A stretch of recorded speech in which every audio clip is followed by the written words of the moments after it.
সুপারি খেতে গিয়ে গলায় আটকে মৃত্যু হলো এক যুবতীর। ঘটনাকে ঘিরে ব্যাপক চাঞ্চল্য ছড়িয়েছে ধূপগুড়ি মহকুমায়। মৃত যুবতীর নাম রিঙ্কি পারভিন, তার বাড়ি ঝুমুর এলাকায়। জানা গেছে এদিন সকালে রিঙ্কি ঘুম থেকে উঠে চা খাওয়ার পর কাঁচা সুপারি খেতে যায়। সেই সময় কাঁচা সুপারি রিঙ্কির গলায় আটকে যায়। বিষয়টি বাড়ির সকলে বুঝতে পেরে দেখতে পায় রিঙ্কির শ্বাস প্রশ্বাস নিতে কষ্ট হচ্ছে। তড়িঘড়ি তাকে ধূপগুড়ি মহকুমা হাসপাতালে নিয়ে আসা হলে কর্তব্যরত চিকিৎসকরা তাকে মৃত বলে ঘোষণা করে। এদিকে ঘটনার খবর পেয়ে হাসপাতালে পৌঁছায় ধূপগুড়ি থানা পুলিশ। পুলিশের তরফ দেহ ময়নাতদন্তের জন্য নিজ হেফাজতে নেয়। পরিবারের সদস্য আশরাফুল আলম বলেন, দিন সকালে চা খাওয়ার পর রিঙ্কি কাঁচা সুপারি খেতে যায়। সেই সময় তার গলায় সুপারি আটকে এই বিপত্তি ঘটে। কিভাবে মারা গেল?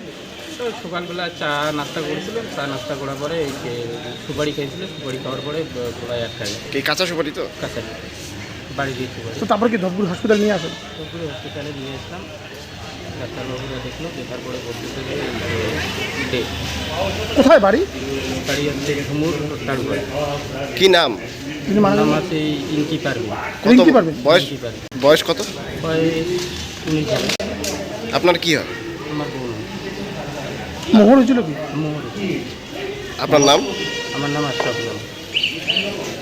কিভাবে মারা গেল?